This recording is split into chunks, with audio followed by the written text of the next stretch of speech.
So, I'd like to share something with you in regards to the Food and Drug Administration. This just recently came out yesterday.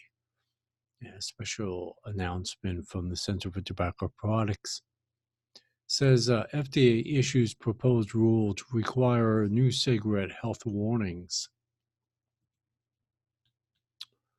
Today, FDA issued a proposed rule to require new cigarette health warnings on cigarette packages and in advertisements to promote greater public understanding of the negative health consequences of smoking.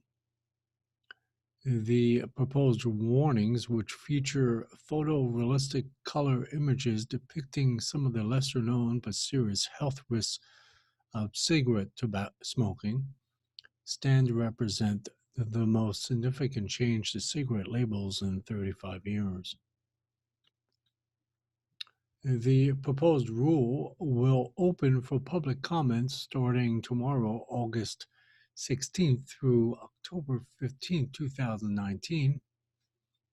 And so we'll go to the FDA news release. This is FDA proposes new required health warnings with color images for cigarette packages and advertisements to promote greater public understanding of negative health consequences of smoking. And these are some of this is for immediate release August 15, 2019. And these are some of the images. So you'll have like a scar here that's opened up, in regards to your arteries are clogged. Pacemakers, this will show bloody urine. And this one over here is pretty nasty over here. What happens to when kids smoke? They can wind up on a respirator. A short video. I'm not going to show you too much. You could bring it up on the FDA website. I think we pretty much understand all this. This mainly comes from a lawsuit, and it required that the FDA do this.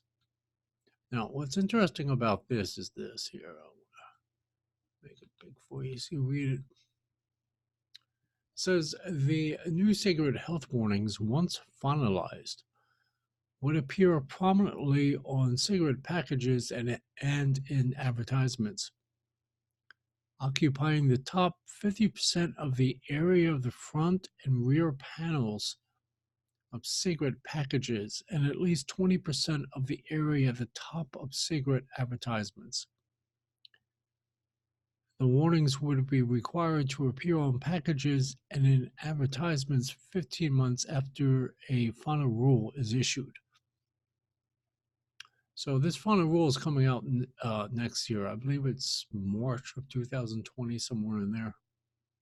This is rather interesting here. I mean, like I said in another video, if it can happen to them, certainly it can happen to e-liquid bottles or whatever else have you. So I don't see really the harm in this. I mean,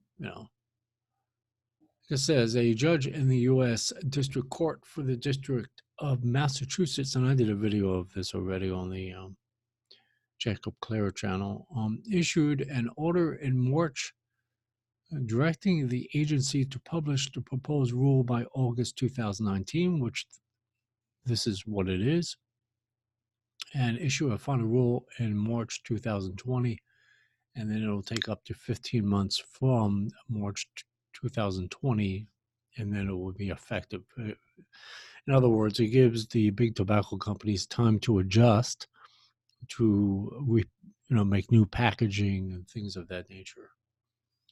And then, of course, this goes into the Federal Register. It puts what we should all know by now. The Federal Register simply puts the public on notice of any final rules or any type of regulations that are coming out of not just the FDA or it could be any federal agency. And then what happens is, let me switch this here.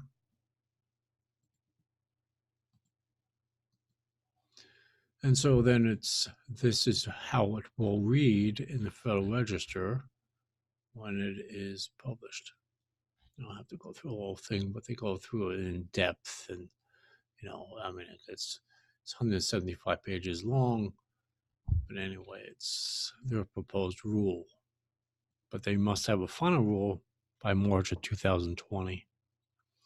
I don't, personally, if it deters someone from smoking cigarettes, if they see some really nasty picture on a cigarette pack, so be it, when you buy your Newports and you're looking at your packaging and you see this really bad picture, it might deter you from actually smoking a cigarette or the pack. So, yeah, I mean, I understand this, and they fought this through the court system, and apparently the FDA now has the power to do this. It could very well, it can very well be applied to e-liquid labels as well as packaging in the future in regards to vapor products. But of course, they have to go through a whole proposed rule, and they have to go through a whole final rule, and then it becomes effective. And the few products that will actually have FDA marketing orders on them to be on the U.S. markets and its territories will be so minimal that by the time, if they ever did this to vapor products, it won't really make too much of a dent. It's not like, you have tens of thousands of products that must apply, So anyway, I just want to share this little thing with you, keep you up to date. You guys have a good one. Bye-bye.